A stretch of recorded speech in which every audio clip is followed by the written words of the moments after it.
What is going on, everybody, and welcome to the Monday edition of the Stokastic NHL Strategy Show. I am your host, Josh Harris. I'm inside today. I feel like Kevin Weeks. I've done the last three shows in different parts of the house.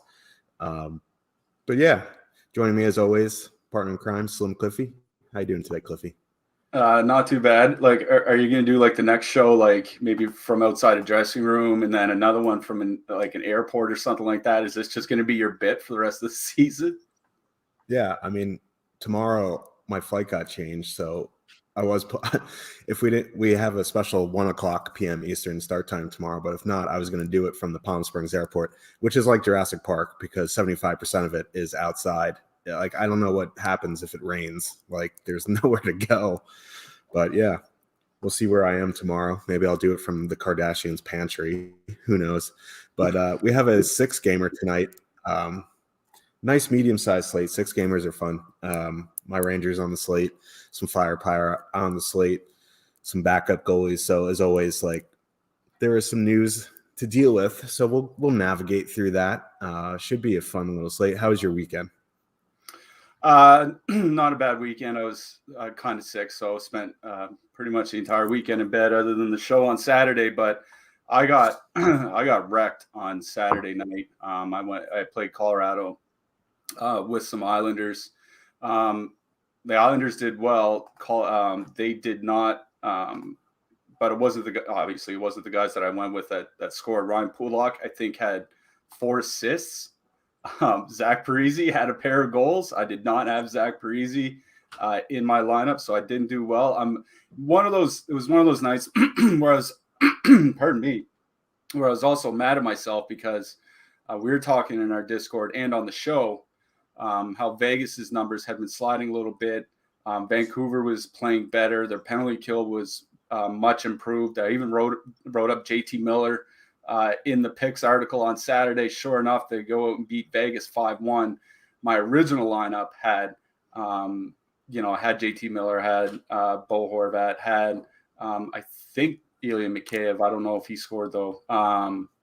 But I had those guys, and then I switched them out and put in Colorado instead, and it obviously didn't work out. But should have just gone with my first instinct. That's something we say a lot here on the strategy show. If you put together a lineup, if you're just going single entry, you put together a lineup that projects well that you like for whatever reason, just stick with it unless there's news that comes out that makes you change your mind, because I switched up and it probably cost me.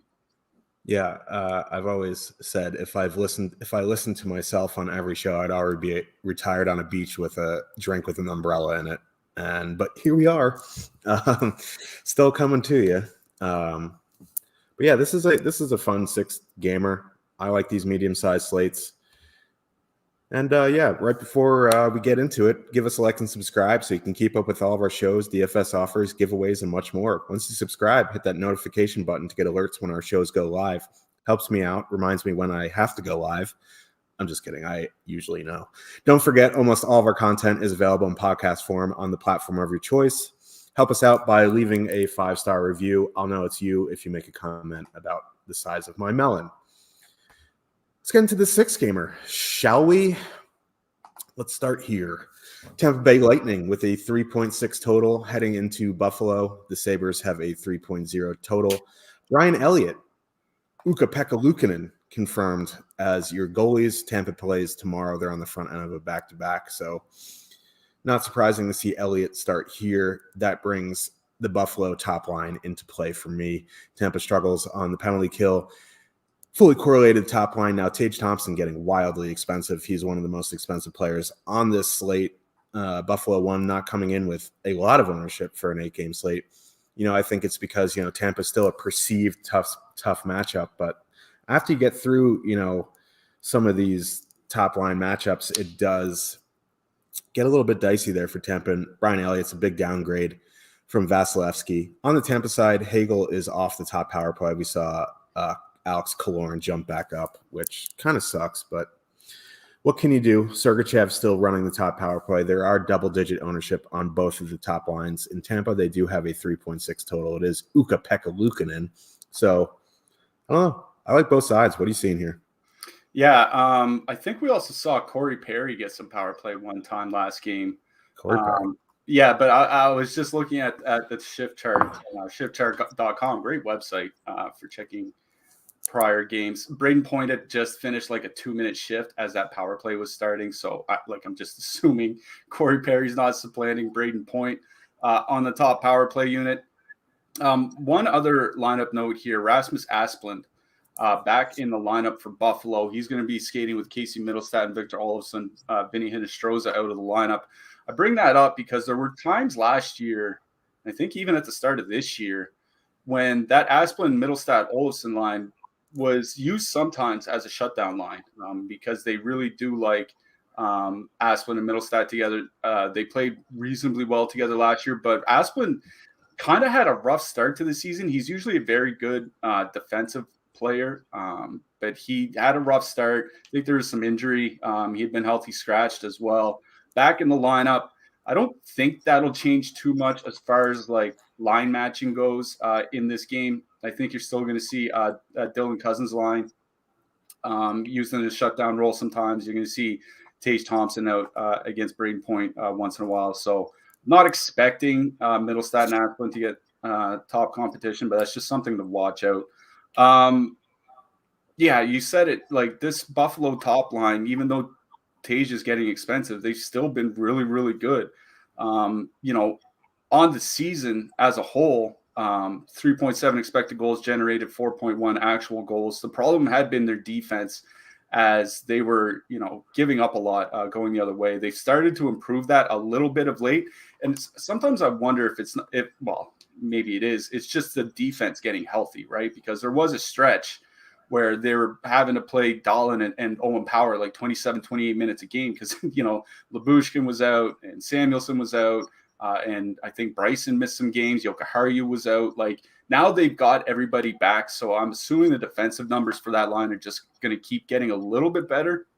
But what's worth highlighting is that they're scoring over 4 goals per 60 minutes, which is just an insane amount of offense at 5-on-5. And they're shooting under 12% doing it, which means like this isn't, Montreal 1 shooting 26% or whatever it was for 2 or 3 weeks there.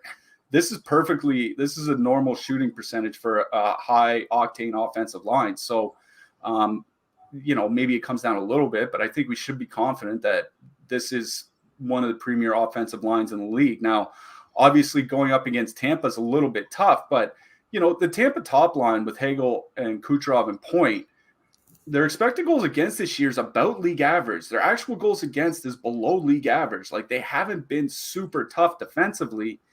And as you mentioned, Brian Elliott is starting, not Andre Vasilevsky. And you take all that plus, Tampa Bay's penchant for taking penalties, 3.8 times shorthanded per game this year. That's amongst the highest in the league this season. So Buffalo could get a lot of power play opportunities. The Tampa Bay penalty kill still not very good. Not awful, but not very good. I'm with you. I kind of like Buffalo 1 here. You look at the leverage over on our top stacks tool, and I'll bring that up real quick. Tampa's top line, number 2, right behind the Edmonton top line with McDavid and Draisaitl, coming in with single-digit ownership over on DraftKings, even lower on FanDuel where their price is jacked up a little bit. So I don't think there are going to be a lot, even for a short-ish slate like this with only 6 games, I don't think there's going to be a ton of people on that Buffalo top line. So I do like going back to them. I guess if you really wanted to save money, like you could take off Thompson and put in Dylan Cousins instead because Cousins is getting some top power play minutes. But with how much Tage Thompson is shooting, like I don't think he's the guy that I would leave off of a Buffalo top line / Buffalo power play stack. Like, I'd probably be more inclined to leave off Alex Tuck, maybe Jeff Skinner, but even he's had some pretty huge games of late as well. So I don't mind turning into some sort of power play stack either, but I really do like that Buffalo top line here tonight at home against Tampa Bay. The second line has been good as well. That Peterka, Quinn, Cousins line, not a huge sample. They've only played about 55 minutes together, which, at 5-on-5, we're looking at maybe 4 or 5 games worth of data. But, 5.4 expected goals generated. That's a huge, huge number. They're taking a lot of shots when they're on the ice.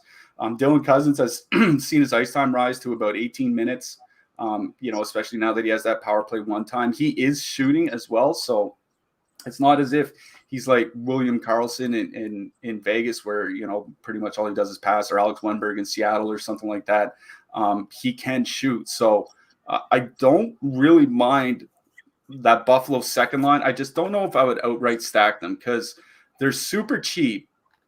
But other than Edmonton, like, where are you really paying a ton of money here tonight? You know what I mean? Like, if you're stacking, Draisaitl, McDavid, and Hyman, then yeah, okay. Maybe you need to, drop down and save a bunch of money, go with Buffalo 2 or something like that. But other than that, like, there just really isn't a need for it. So I think, the Buffalo depth would be more one-off options for me, like a one-off Cousins, one-off Quinn. I think even a one-off Victor Olofsson, again, is perfectly fine. So that's kind of where my head's at on the Buffalo side. On the Tampa side, like I mentioned, that Buffalo top line really does like to trade chances. Defense has gotten better. Like I said, maybe it's about the team just finally getting healthy, but they are generating a lot as well. They're generating more expected goals than the Buffalo top line. They're just having a little bit of a tougher time finishing. But Nikita Kucherov, like, he's averaging 4.5 shots per game in the month of November. He's just been lights out. Braden Point's still not super expensive. I think both top lines are very much in play here. The Tampa Bay top line's a little bit cheaper, but I honestly think I like the Buffalo top line here a little bit better, especially with Hagel likely off the top power play. You get the perfect correlation with Buffalo. They're at home. They get Brian Elliott. Not like the Buffalo penalty kill is not very good either. But in that kind of matchup, I would just take the home team. So, if, all else being equal, just go with the home team. And that's why I think my favorite line in this game is Buffalo 1. After that, like, I don't think there's anything that I'm stacking from the depth of Tampa Bay. Tampa 2 is coming in as one of the most over-leveraged lines on this slate. Stamkos is not shooting near as much as he was earlier in the season. I think he's down to about 3.5 shots per game in November, which, it's still good. Don't get me wrong, but it's a far cry from what he was doing, through the first couple weeks of the season, first, 2-3 weeks or whatever. So there are a lot of depth pieces that I like across this game. I do think one-off Corey Perry is fine, playing on that third line with Alex Barry-Boulette. But if I'm going to stack anything, it'd be either of the top lines. And I think I favor Buffalo as the home team, generating a lot, coming in with less ownership here tonight. Yeah, and if you look at our projections, right, the Buffalo top line is on DraftKings anyway, is only projected for 0.6 points less than Tampa 1, and they're coming in around half the ownership. Yeah. So if you are if you do follow the projections, which, a lot of people do, I'd rather take Buffalo 1 here. Now, I think stacking Tampa Bay here is perfectly fine if you want to go like point Kucherov, Stamkos, or point Kucherov. Killorn for that power play exposure, I think that's perfectly fine. Like Ukko-Pekka Luukkonen was in the minors for a reason. He hasn't had great numbers in the AHL this year. Buffalo was starting Craig Anderson and Eric Comrie over him. That's all you really need to know. Like, their penalty kill isn't great. So I think, just because we like Buffalo here, we aren't trashing Tampa Bay. They are just coming in with more ownership. I think the power play spot is perfectly fine. I think you can go there, no problem. And also, I have stacked Buffalo a few times this season. I've left Jeff Skinner off, and I've got absolutely burned because of it. I think Buffalo 1 is into that conversation where you just kind of just full stack that line, and it's just hard to leave someone off, because if you leave them off, you're going to end up just hating your life. But, if you do, Godspeed. Let's move to the blue line. I think Rasmus Dahlin is in a very good spot. We've seen him up in the mid-8s at points this season. He's 7,600. I think that is perfectly fine. Mattias Samuelsson, Owen Power, Henry Jokiharju, if you're looking to punt. On the Tampa side, there just isn't much there. If you want to use Sergachev for the power play, I think that's fine. Like, you don't have to add him in. Eric Chernak is at a puntable price, but that's really about it. Yeah, Jokiharju's been playing around 22 minutes of late, so even though he's not full punt min price here today on DraftKings, I still do like him at 2,700. Like, I'm kind of tempted by that Victor Hedman price drop, but without the top power play time, like I think it's really his price is really just kind of fine. You know what I mean? Like the top power play has been very important to his fantasy value over the last couple seasons. He had 130 points in 136 games over the prior 2 seasons. And 62 of those points came on the power play. Over half his production came with the power play. Now that he's off power play 1, he loses all that production. Not all of it, but certainly, like 80+% of it. So I think his price is honestly just fine. Like, I'm wondering if people kind of flock to it just because it is down so low. I mean, we do have him at 12% owned on DraftKings. That does feel a little bit weird, but I do kind of worry about Dahlin's peripherals too. I know he had the shot bonus in his last game, but he's had quite a few like 1-shot, 2-shot games of late. So I guess Dahlin is fine, but honestly, it feels weird to say, but I think my favorite defenseman in this game is Jukka Harju, considering price and all that. I think it's a long way of saying I might be looking elsewhere for my defenseman. Yeah, and you know what's going to happen with Hedman? He's going to go down to like 4,300 and then get moved back to the top power play and be like 58% on the next slate. Yeah. That's like guaranteed to happen. I know the answer to this question. I think I do anyway. Any interest in Elliott or Pekka Luukkonen? No. Yeah. Even though 6,900, Tampa Bay is so efficient with their shots. He can give up like 4 on 23. That's the thing is like, would you rather play 6,900 Luukkonen or just, pay the extra $100 and play Korpisalo? You know what I mean? Or the goalie from the next game going up against the fraud Leafs. What a segue. It's like I'm a professional or something. Toronto Maple Leafs, 3.3 total heading into Detroit. The Red Wangs have a 2.8 total. Matt Murray, Ville Husso, confirmed. Ville Husso, 7,200 at home, by the way. I like Ville Husso. Leafs going with these banana headlines. I guess they've been working.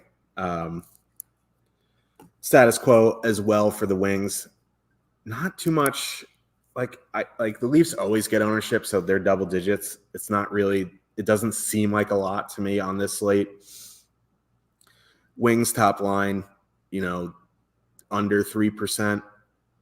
It's an interesting MME game for me. I don't know. Like, obviously, if you want to get to the Leafs here and use Matthews and Nylander or Tavares and Marner, this and that, I think that's fine. I just don't know if I'm getting to any of this game in 1 to 3 lineups. I like this game, but like, there's just much more things that I like if I'm coming down to 1 to 3 lineups. What are you seeing?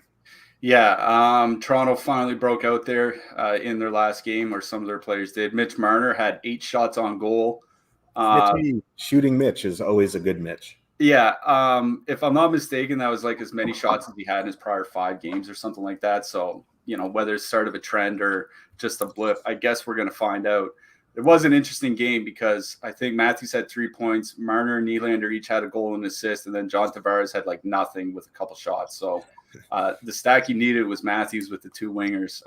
I guess some people probably could have had it. That Toronto top line, their defensive numbers haven't been that good since they've been put together. Below league average, actually, 2.7 expected goals against in 90 minutes.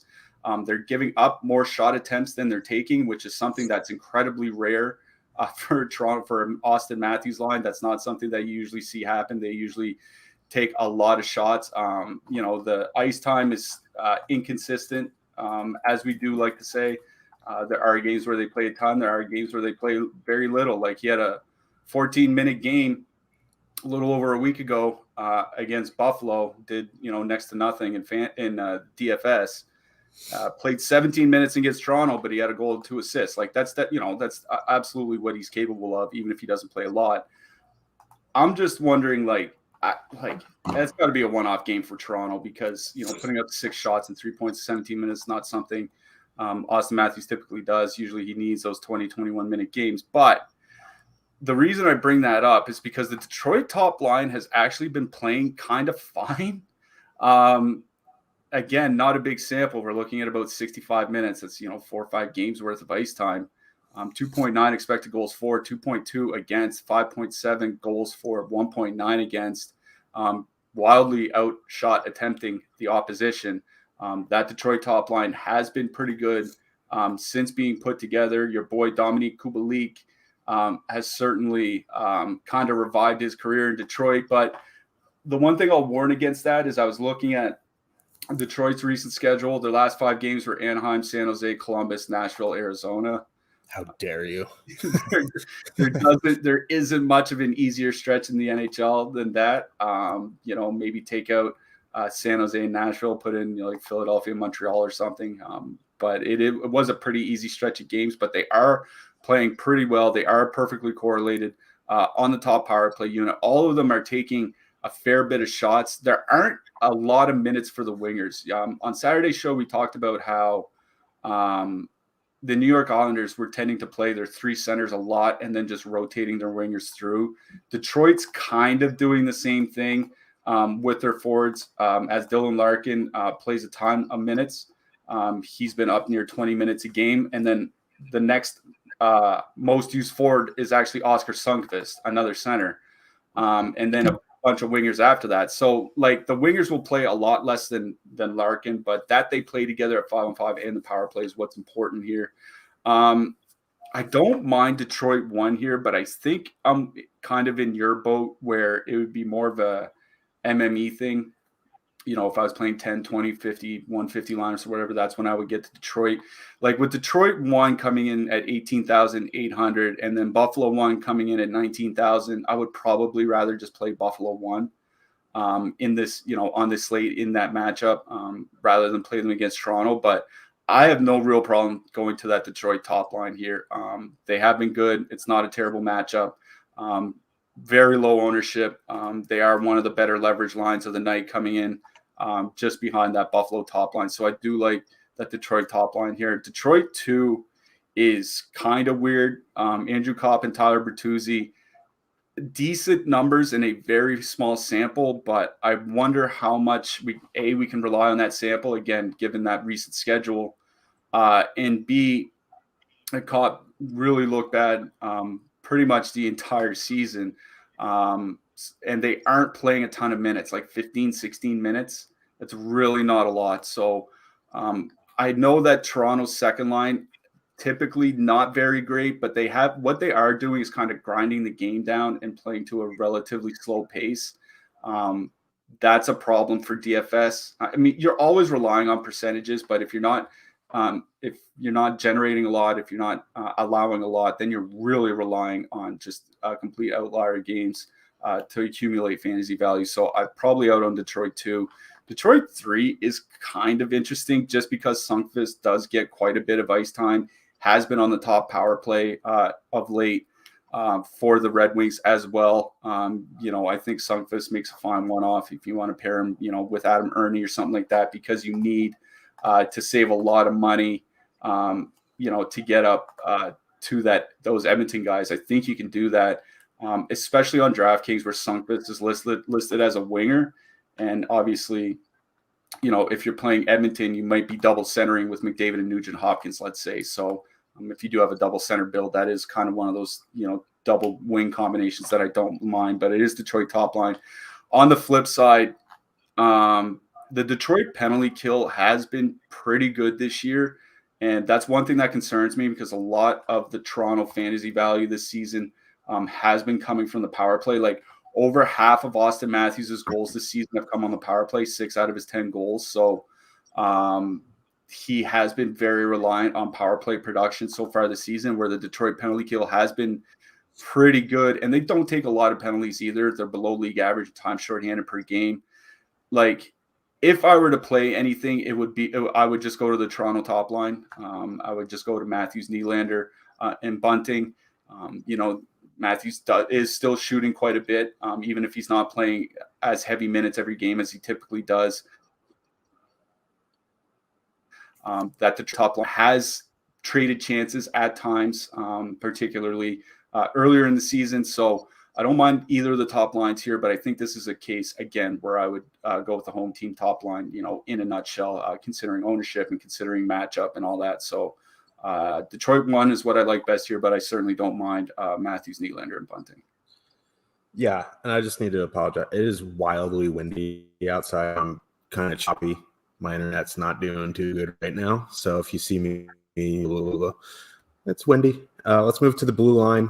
Not too much I like from this game on the blue line. I guess you can add in Moritz Seider if you want. 5,200's all right. He just needs to start shooting the puck a bit more. Oli Mata, not a bad punt at 3,500. Jake Wallman, 2,800. On the Leaf side, I think you can go to Mark Giordano, obviously at 3,800. If you are power play stacking, you can add in Rasmus Sandin at 2,700. Like, otherwise, I mean, I guess you can punt with Hull or Liljegren. I just, I'd rather just go to Giordano. Yeah, I would say like if you need the savings, I would probably go to Liljegren over Sandin. Again, I just don't think this is a very good power play spot for Toronto. So I think the sub 3K guy that I like in this game is Liljegren. He has been playing 20 plus minutes since the injuries hit. He is a pretty good offensive defenseman for the Leafs, so I don't mind him. On the Detroit side, can Filip Hronek keep doing this? Like, he's just been kind of on fire a little bit. He looked like the player he was, back in his first season. He's 5 goals in his last 5 games or something like that. He has multi-point games in 3 straight. I don't think he can keep doing it, but he's reasonably priced at 4,500 for what he's been doing of late, and for the upside that he apparently has. But Seider's really not doing a whole lot other than, if he's putting up point production. So, like, he's fine. I think in this game, it is the Toronto defenseman I like best. I would probably I agree with you, I'd go to Giordano if I had the money. If not, I don't mind using Liljegren. Yeah. Any interest in Ville Husso, especially on DraftKings where he's cheap? Yeah, I don't. If you need one of those cheap goalies here tonight, I definitely don't mind Husso. He's having a good season. I think he's a good goalie. Could see a lot of volume here tonight. I don't mind him. There are other goalies that I'm looking towards, so. Fair enough. We are sponsored by BetMGM, and we have a no-brainer offer for you. Bet $10 and win $200 if any team scores a goal during the World Cup. You could also end 0-0, and you still get the $200 in free bets. Click the link in the description, pin comment below to sign up. Bet must be on a pregame money line. The World Cup started about 8 days ago. This offer has another week left. It is available everywhere except for New York, Pennsylvania, Mississippi, and Ontario.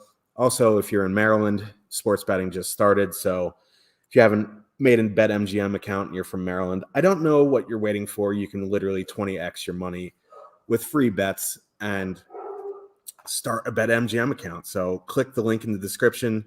There's also a pinned comment you can click as well. Get on that. I don't know what you're waiting for. It has to be first-time depositors. So especially if you're in Maryland, I doubt if you don't have a BetMGM account, you haven't deposited yet. So get on that pre-game money line bet only. Get your $200 in free bets. New Jersey Devils, 3 total heading into the Garden. The Rangers also have a 3 total. Probably going to be Vitek Vanacek. Probably going to be Igor Shesterkin. Gerard Gallant blowing up their lines because the Rangers blew a 3-0 lead against the Oilers over the weekend, going Chris Kreider. What happened? Nothing, sorry. Going Chris Kreider, Mika Zibanejad, Jimmy Vesey. Second line of Artemi Panarin, Philip Hedl, Capo Caco. Third line of Alexis Lafreniere, Vincent Trocheck, Barclay Goodrow. Now, if you want Vincent Trocheck to be the third line center, I think that's fine. But I think you do it with Julian Gauthier and Vitaly Kravtsov on his wings, and you use it as in a sheltered role. And then you have the fourth line be the first or the fourth line going out against top comp. I don't think, I think you move, in that case, Alexis Lafreniere with the top line with Kreider and Zibanejad, and you have that sheltered role for the young kids with Trocheck. But I'm not the coach. Anyway, I do have some interest in that Panarin Hedl Kako line, especially if Capo Caco starts finishing. He's been very unlucky to start this season. I think, Panarin will complement him pretty well. This isn't the best matchup here. There isn't much ownership here on either side. I think a lot of the Rangers' problems are evident. Like, they had these problems last year. The problem is Igor Shesterkin saved everything that was coming at him. This year, he hasn't been elite. Not much ownership on both sides. I think, honestly, like, yeah, I still don't like stacking against Igor Shesterkin, but I think with the Devils coming in at lower ownership, I think I prefer the Devils side. Yeah, I mean, there's not a lot of ownership on either side here, right? The top line for the Rangers coming in at about 7% ownership. The top line for the Devils at 3%. So it's less, but there's not a lot here. Luckily enough for us, that line with Jimmy Vesey on it with Kreider and Zibanejad has actually played a reasonable amount together this year, 65 minutes. Done pretty well. 4 expected goals generated per 60 minutes, 2.9 actual goals. I was looking at some recent performance, though, and Kreider has been shooting less than he was earlier in the year. Mika Zibanejad, his expected goals has started falling off from a very, very strong start through the first 3 or 4 weeks for him. So I think there are some reasons why they're shuffling the lineup, but it does make it a lot tougher to kind of stack these guys because, I mean, they have been moved all over the lineup. You now have power play guys across 3 lines for the Rangers. That's a little bit tough. And the second part is, are they going to stick with these lines all game? Like, you know what I mean? Is what they start with, is that what they're going to finish with? That's kind of the other question.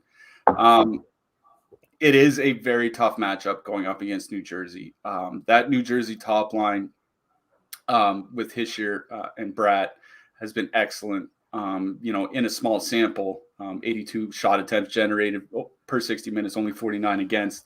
In a very small sample. In a larger sample, Hischier and Tatar have been very good this year. Hischier and Bratt, we talked about it on the last show, have good numbers going back to last year. So I think it's just a very tough matchup for the Rangers, which is probably why you're only seeing a 3 total, which is the same as Buffalo, which is really just kind of a one-line team. The Rangers are supposed to have 3 lines, but we'll see. Haula, Hughes, and Mercer is kind of interesting to me on the New Jersey side because Hughes and Mercer have played together quite a bit this year, and they've been like excellent together. 110 minutes at 5-on-5 for Hughes and Mercer together this season. 3.8 expected goals for per 60 minutes, only 1.9 against, so half of their expected goals for rate. 5.1 actual goals generated, and I was looking at some scoring chance data for the first 7 weeks of the season or whatever. It wasn't a huge sample because these the data I was looking at is by a guy named Corey Snazer who he hand tracks hundreds of games, so it takes him a while to build up a big sample. I think it was about 70 minutes for Dawson Mercer, but he was like amongst the best in the league in creating scoring chances for both himself and for his teammates. Like, I'm talking up there with like Kevin Fiala, Patrice Bergeron, Tim Stutzler. Like, he was off to a real good start this year. There are a lot of underlying numbers that show pretty high offensive potential. And with Nathan Bastian injured, he was moved to the top power play unit. I think he was over 20 minutes in their last game. I don't know if he's going to play 20 minutes again, but he should get a lot more ice time now he's on the second line top power play unit.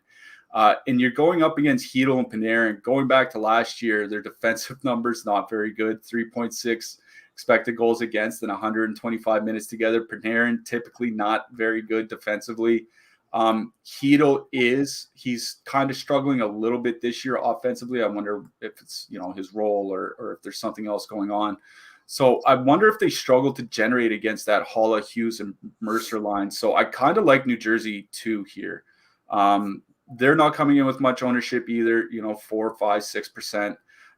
They're not super expensive, especially because Mercer just got that new role. So his price hasn't reflected his change in the, within the team's hierarchy. So you could stack just Hughes and Mercer for 10,500, which is a pretty, relatively cheap 2-man duo. I think it's a good matchup against that Rangers second line. And it is a tough matchup against Igor, but I was looking at why his numbers weren't quite up to par from last year. It's basically just the penalty kill. He was, I think it was a 933 save percentage on the penalty kill last year. Yeah, and this year it's only 850. Now 850 is probably low for him, but goalies can have a single bad season in this regard on the penalty kill. Like we're only looking at 300 minutes, whatever, 400 minutes at 4-on-5. So with Mercer jumping in that top power play unit, I think I like that Hughes Mercer hollow line more than Hischier, Bratt, Tatar in this game. On the Rangers side, it would be the Rangers top line or bust for me. But with New Jersey not really taking a ton of penalties, they're a little bit lower than league average. I think I would probably just lean to that Rangers top line if I was going to stack anything in this game. But it is that Devils second line that I do like best. The Rangers penalty kill itself, I think, is fine. It just seems like Shesterkin is struggling a little bit on the PK. So Devils 2 for me out of this one. Yeah, I kind of agree there. I think, the more lineups you make, the more you can get from this game. Like it's I hate using like historical game, like with no stats to back it up, but every time you get these Rangers Devils games, it's pretty choppy. It's pretty low scoring. Don't mind, dipping down to the Rangers third line, going like Lafreniere, Trocheck, but like in 1 to 3, like I kind of agree with you. You go to the top line or bust there. I do like that call on Hughes Mercer. Like Panarin's a different player from Patrick Laine, don't get me wrong, but like they're similar defensively. Like they always drag down their line mates. So yeah, going to Hughes Mercer definitely makes some sense. Let's move on to the blue line here. I don't think you have to add in Dougie here, but I think, at 6,500 you can. Ryan Graves price just doesn't move, and I think you can go to him. On the Rangers side, probably going to be, Trouba or K'Andre Miller, but that's about it. Yeah, I do like Trouba a lot. Like he's probably going to get into the double digits for ownership because he's priced all the way down to 5,000 on DK. He's not quite that on FanDuel. FanDuel is 6,400, so I wouldn't worry about ownership there. I think he might be a little bit high, but this does seem like a good game for him to rack up those peripherals, right? Especially blocks because New Jersey takes so many shots. So where his prices come down, like Trouba's probably one of my favorite defensemen on the slate here tonight, considering his price. So Trouba, yeah, Ryan Graves, I agree. Don't mind Jonas Siegenthaler either. Yep. Any interest in Vanacek or Igor? Yeah, I always have interest in Igor, especially against a team that shoots as much as New Jersey. Igor's at or near the top of my priority list for goalies here tonight. Yeah, concur. Just hope he holds up on the penalty kill, but we'll find out.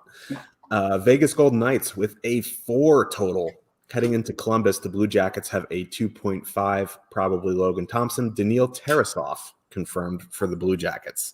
Johnny Gaudreau was absent from morning skate. He is a game time decision. He has an illness. Oh boy. If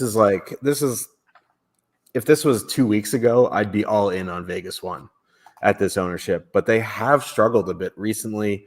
Their prices have come down a tiny bit, but you're not getting a massive discount here. They are double digits in ownership. They are fully correlated. If Johnny Gaudreau doesn't play, coupled with Daniil Tarasov in net, what are you doing with Vegas 1 here?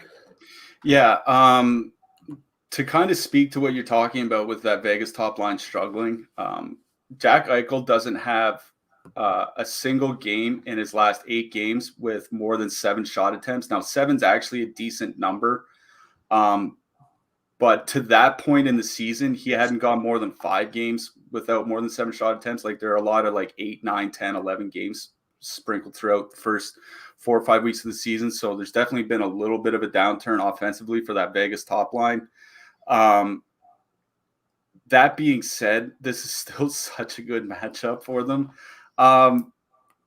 Columbus's penalty kill has kind of fallen apart completely since all those players got injured. I was just looking through their last 8 games. The only team giving up more shots on the penalty kill per minute is the team we're going to talk about next, actually, in the St. Louis Blues. But Columbus is 31st for shots against on the penalty kill in their last 8 games. There's just too many injuries to their blue line. They're relying too heavily on too few guys, and then other guys that probably don't really deserve that role. So I think this is a chance for the Vegas power play to kind of finally get there. Now, they don't really generate a lot of opportunities, and Columbus doesn't really take a lot of penalties either.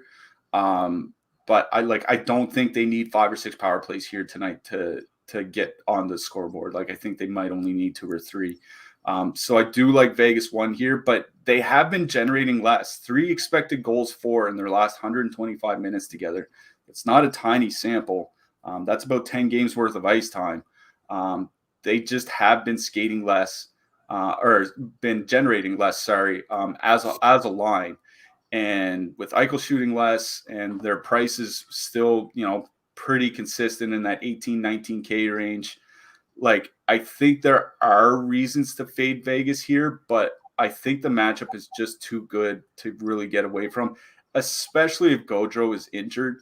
Like, the Nyquist Jenner Gaudreau line had actually been pretty good for the Jackets. 3.1 expected goals for, 2.7 against, 3.1 actual goals for. Problem was the goaltending behind them, as it's been for Columbus much of this year, has been very poor.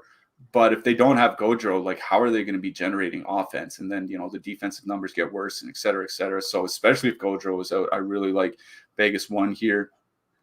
Vegas 2 is kind of interesting to me. Marchessault, Smith, and Carlson, their numbers have been fairly consistent all season, or at least since they got put together.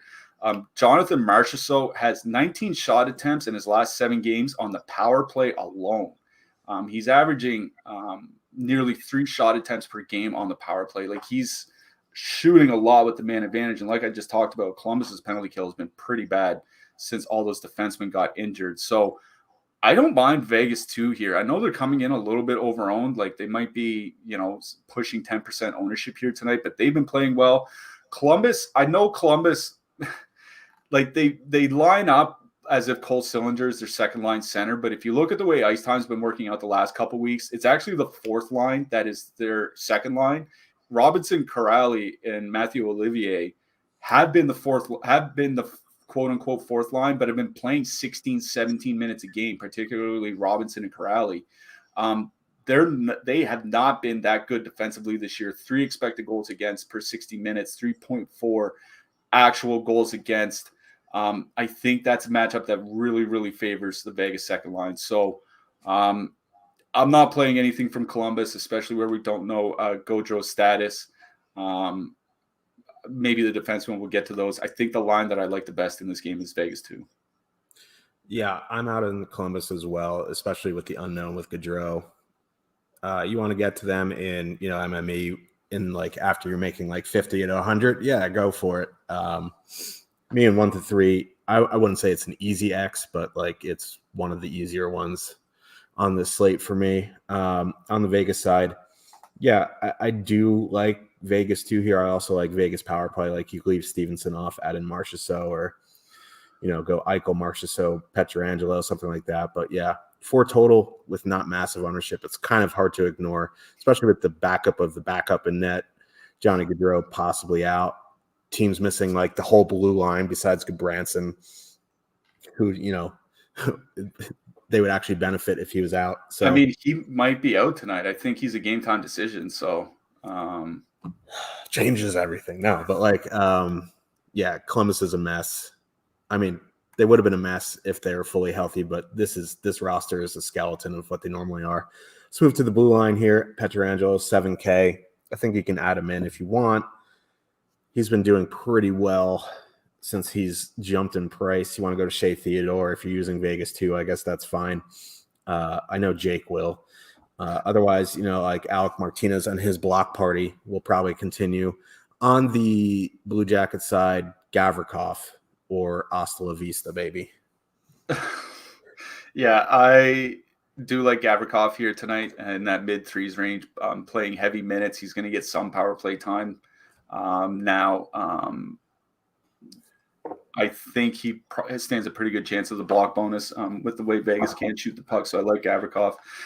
Shea Theodore 4,900. Like I know he's getting 11% ownership, but man, like we talked earlier in the year about how he wasn't shooting. That's completely turned around. He's averaging, I think, like 3.5 shots per game over his last 8 games. If you're worried about Pietrangelo and Vegas getting enough power plays for him to really get there, especially where Pietrangelo's peripherals have been falling off a little bit, I think Shea Theodore makes a lot of sense. So like Theodore, also another one of my favorite defensemen on the slate tonight. I concur. It's our biggest Cyber Monday deal ever. This is our way of saying thank you to the best DFS community in the world. We appreciate all of you supporting our shows, podcasts, articles, etc. Without you, this would not be possible. That's the truth. So what we're going to do for you is we're going to give you Stokastic Platinum for a week for $5. That's 90% off the weekly price of $39.95. Use promo code THANKS or click the link in the description to take advantage of this killer deal. This deal ends tonight at midnight. So if you were ever thinking about doing it, now is the time. You get the keys to the whole car here for $5. You can test drive the site for a week. You can decide if you want to continue or not for $5. If you play DFS, no matter what you're playing a night, for $5, getting access to everything will definitely help you, including the World Cup projections, which is nice. So yeah, I don't know what you're waiting for. This is a great offer for you. 10 left, 2 games to get through. Let's hop to it. We have the Dallas Stars with a 3.1 total heading into St. Louis. The Blues have a 2.9 total. Jake Ottinger, Jordan Bennington confirmed. Robert Thomas is out tonight with an injury. Blues going with a top line of Pavel Buchnevich, Ivan Barbashev, Vladimir Tarasenko. Second line of Saad O'Reilly, Levio. Third line of Jake Neighbors, Shen Kairu. Now, both of these teams are playing like 9 games in the last 13 days, something ridiculous like that. The second line for the Stars is now Mason Marchment, Radek Vaska, and Tyler Seguin, which means, our boy Dennis G down to the fourth line. Not surprising. They yo-yo him all over the place. Yeah, like Dallas Stars, top line, top power play, in play for me. The Blues give up a massive amount of shots on the penalty kill. The total's not too high here, but the ownership isn't crazy high. I don't mind going back to Dallas 1 here. Yeah, this is one of those cases where 3.1 total doesn't look like a lot, but you got to imagine if they score 4 goals, you kind of know who's going to be involved in those goals. Yeah, that's why their projected, our DraftKings projection is for nearly 40 points, which I think trails only the Edmonton top line here tonight, Draisaitl, McDavid. So obviously that Dallas top line is in a pretty good spot. They're going to get the matchup. Brandon Saad, Ron O'Reilly, and Josh Levo. Now, they haven't been bad, but they haven't been great either. 2.7 expected goals for, 2.6 expected goals against per 60 minutes this season. Now, a Ryan O'Reilly line is not one that typically has great expected goals for numbers. They're a line that is really patient with the puck and looks for like a perfect passing play and relies kind of on percentages, but it's the expected goals against that's interesting to me because usually Ryan O'Reilly's excellent defensively. He's had kind of a tough season this year. The numbers since Josh Levo joined that top line, surprise, not great defensively. So I think it's perfectly fine to go to Dallas 1 here tonight. Like, I know the ownership is a little bit high, 12-13%, but like I think that's fine for a slate this size. Their ownership is coming in right in line with the Tampa top line that is also on the road, and the Florida second line, which is also on the road, and we'll talk about them in a second. So it's nothing outlandish, and we've seen the upside that these guys have. And the other thing, we talked about on the last show, they're playing more minutes. That was a big concern back in October with this Dallas Stars team, was they're really spreading out the ice time. They're basically all playing, the top line anyways, playing 18 and 20 minutes of late. They're all around 19 minutes in their last game, and they got benched for the last 5 minutes. So, they would have been over 20 minutes again. I do like that Dallas top line here tonight, as you said, and as was mentioned earlier in the show. St. Louis giving up a ton on the penalty kill, the most shots against per 60 minutes over their last 12 games. Again, not a tiny sample. Dallas, the best power play in the league, the best top power play unit anyway. I really do like Dallas 1 here tonight. They're right up there, I think, with Buffalo 1 as one of my favorite top lines on this slate. So I do like Dallas 1 here. Going down, St. Louis 2 is kind of interesting. Buchnevich, Barbashev, Tarasenko haven't played much together this year, played over 100 minutes together last year. Like the Buffalo top line, they like to trade chances back and forth. Not great defensively, but they do generate as well. It scored 3.9 goals per 60 minutes at 5-on-5, so they're really good. That Dallas second line hasn't really been great defensively this year. Without Denis Gurianov there, about 150 minutes, 2.9 expected goals against per 60 minutes. It's Jake Ottinger that's been saving them. Now, I think Radek Faksa is going to help them defensively, but he had a bad season last year as well. Bounced back has bounced back a little bit this year, though, which is why he's found his way back to the second line. But I don't think that Dallas line is going to have too easy of a time generating offense here in this game. So I don't mind that St. Louis second line with Barbashev and Tarasenko. The problem might be is that they're going to be coming in with some reasonable ownership because they're not super expensive. So if anything, it would be the Dallas second line or St. Louis second line. St. Louis 3 is also kind of interesting to me. Tarasenko and Shen, or not Tarasenko and Shen. Sorry, Kyrou and Shen, because Kyrou and Shen have been able to generate this year. The Dallas third line has been giving up chances against. It's probably been their worst defensive line, even though they do generate some good offense. So I think a two-man of Shen Kyrou is fine.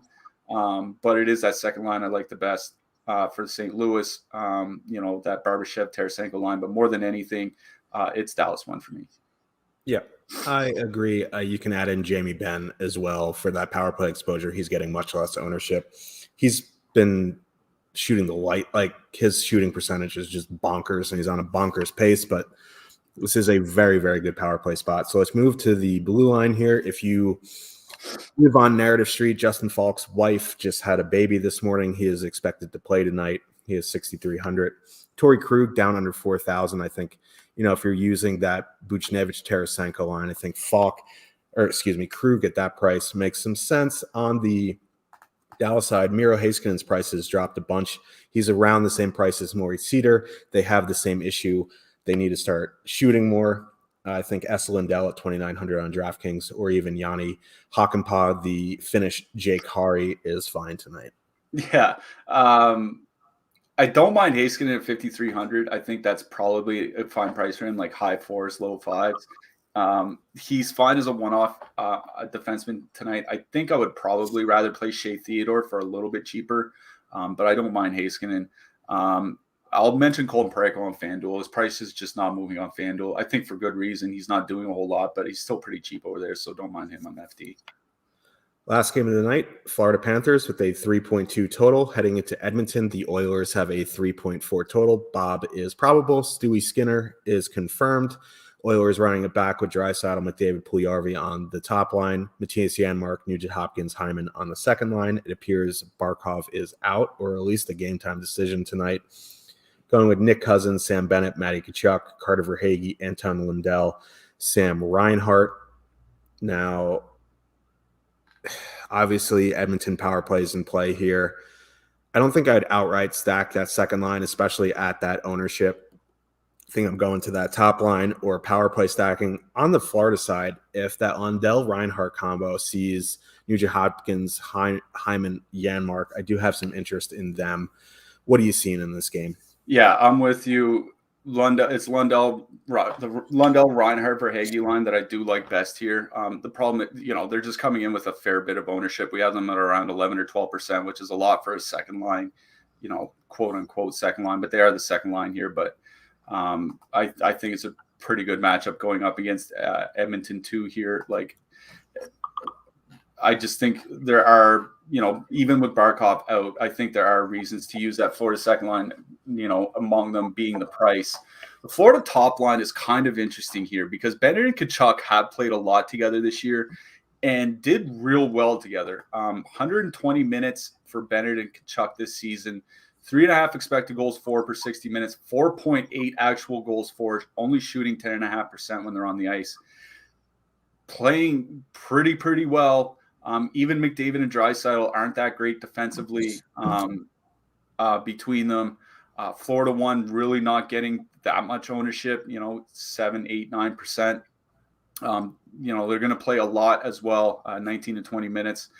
I don't think you have to full stack. I think you can leave off Cousins, but I don't mind that Tkachuk Bennett. But I really do like the Florida top 6 here.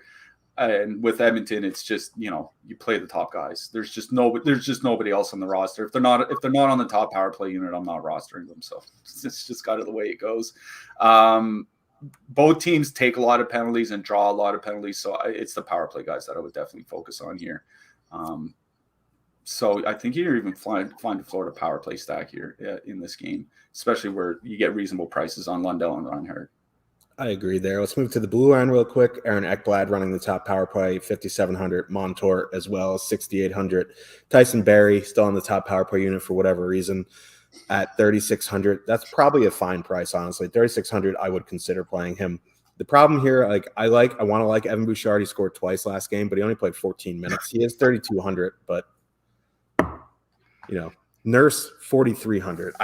These prices are crazy.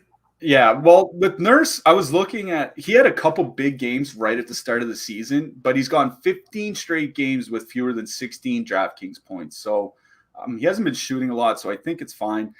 Honestly, I think Aaron Ekblad is a defenseman I like the best here. He's been putting up peripherals since he came back.